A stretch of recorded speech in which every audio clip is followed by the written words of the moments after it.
An Altered Ego. I'm Jason Horton. I'm Rebecca Lieb. And this is Ghost Town.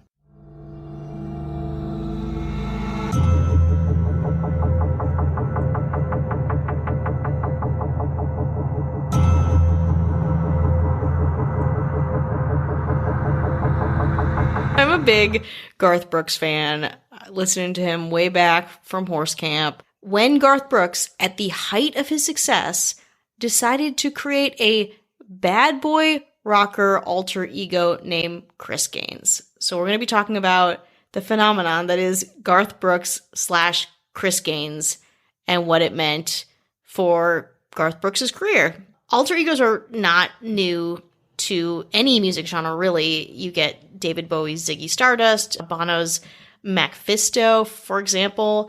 But Garth Brooks was known for being this like good guy, American hero, country singer, again, very 90s.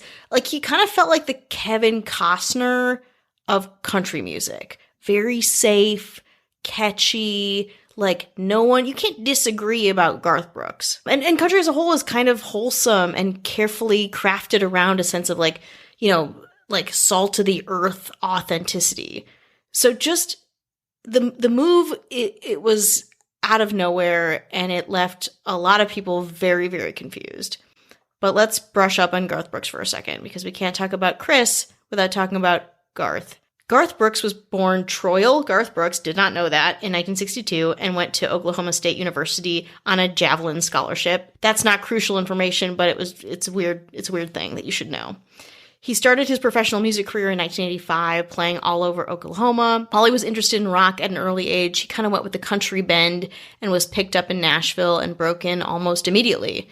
In 1989, he opened for Kenny Rogers. In 1990, his second album, No Fences, was a huge hit and remains his biggest record. In 93, he released his third album when his first world tour was flying high. He had new music. He was one of the biggest country stars, if not the biggest country star of his time and of all time, really. So in 1999, Garth Brooks and his production company, Red Strokes Entertainment, were developing a movie with Paramount Pictures.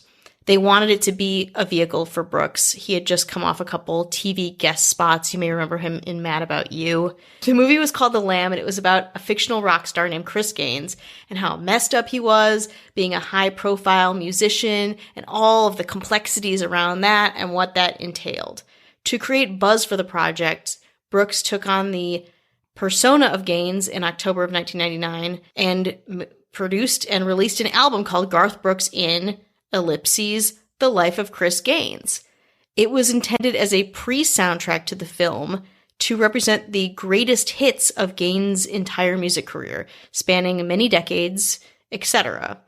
Although Brooks definitely developed the Gaines character and backstory, that was all him. He's talked a lot about how it's very, he takes it personally. Like, it's a very personal thing to him. Surprise, surprise, he didn't write any of the songs on the album. The album cover, and this is what I remember maybe most of this time, was a picture of Garth Brooks as Chris Gaines, looking honestly very Bret Michaels. He has kind of these swoop bangs or kind of dark bangs. He's got eyeliner. He's got a soul patch because, of course, he has, lipstick. He has a face full of makeup on.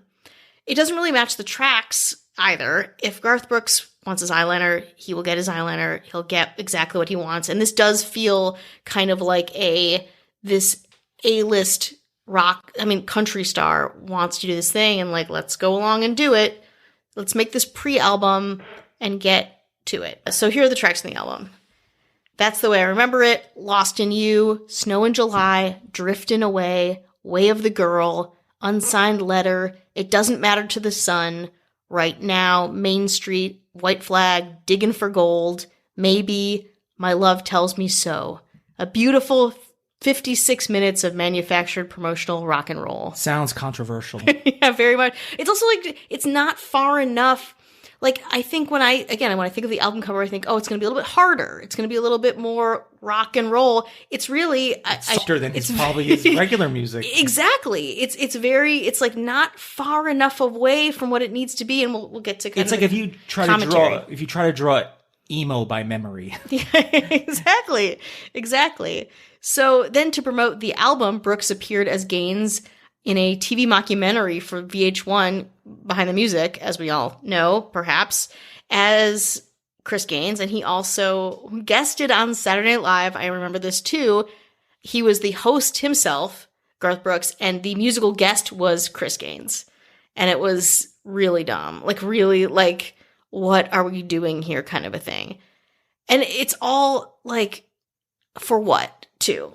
So the album was, spoiler alert, not liked. Brooks fans were really confused and critics were not impressed. Though the album did make it to number 2 on the Billboard 200, and Brooks gained his first and to date only Billboard Hot 100 Top 40 single with Lost in You, which again is a very soft kind of ballady thing. It was the first single on the album, and it did really well. For whatever reason, Garth and his people had really high expectations for the album and were really, really, really upset that it didn't do better, even though it was a pre-album for a movie that didn't exist, starring a character that didn't exist. It just was promotional. You know, like it's like, what is the purpose of this thing? Because it had such mixed reception, the movie itself, the whole reason Chris Gaines came to be, was shelved in February 2001. Retail stores began heavily discounting the CD oversupply, and the Gaines character became a joke and then faded into obscurity. Let's take a quick break. Critic Stephen Thomas Erlewine said of the whole Chris Gaines experiment, "When Brooks's new persona and his album were revealed to the public, they were unforgiving. They didn't think he was playing a role, they simply thought he'd lost his mind." Which is true, because like we've said before, and in the past episode, it is hard to know what weirdness, it's hard to know the mindfulness of what people are doing a lot of the time, especially when it's kind of a bold choice and in a way that you can't quite pinpoint, or you don't know why it's happening or why you're experiencing something. In a twist of events, though, Erlewine gave the album a 3 out of 5 stars, rating it, and in the same review later wrote, "Judged as Brooks's first pop album, it's pretty good, and if it had been released that way, it likely would have been embraced by a wider audience." Makes sense, too. Again, you've got this audience of Garth Brooks fans. You got this Chris Gaines guy with a slightly different genre of music. Like, why wouldn't you just, like, why are we doing all this? Well, because, you invest in this person, whether a rock star or a actor or whatever is the person they put out to the world. People are invested in that person. And when you change that, you're almost, you're kind of taking like a dump on all the investment they had in you. And they're like, well, we like this person you put out there, and now you're switching it. And I don't think the idea of performative stuff, and I'm sure his being very successful, and they're like, hey, Garth, want to do a movie? And maybe from there it's like, oh yeah, okay, movie. All right, it's a movie, but the character. So I'm going to start the character. Mm-hmm. And it becomes, and I know Joaquin Phoenix, didn't he do a thing where he was, I forget, I think it was where he was rapper? I don't know. There was some weird thing with I think it was Joaquin Phoenix that it was, it's not me. And then he had a documentary. I have to look into that. I didn't do I'm Not There? Is it I'm Not There? Where he did a thing where he went and it did like a different character, or when David Arquette was a professional wrestler. It's like, I know it's a thing, but people do these things for different reasons, but I think probably at the height of his career. Yeah. And he's probably like, I want to be challenged. Yeah. And also when you have this one look, but the music doesn't even match the look. Yeah. I think people don't know what it is they're trying to do. Mm-hmm. And they're like, well, I need to separate the two. I was like, honestly, not really. You could have been like Chris Gaines, a different vibe. People be like, okay, as long as you're still, Garth Brooks, as long as you're still the same Garth, that Garth hasn't left the building. Yeah, totally. If you want to try something else, or some people do like, jazz standards or whatever they want to do. Totally. People go and do a different style and be themselves. But I also think consider your audience. Like, country music fans are like, and again, could be wrong, but a pretty straightforward audience. I don't think that they're as into maybe experimentalism as other genres are. And I think they're also very loyal to the people, that their favorites and who they like and who they follow. And I think it's not something done for art probably gets a little bit more lost on that audience. And the art isn't well thought out. No, not at all. In Poorly fact, thought out. Chuck Klosterman said in his famous essay about the Gaines-Brooks controversy, if you want to adopt an unnatural persona, that persona needs to be an extension of the person you secretly feel like.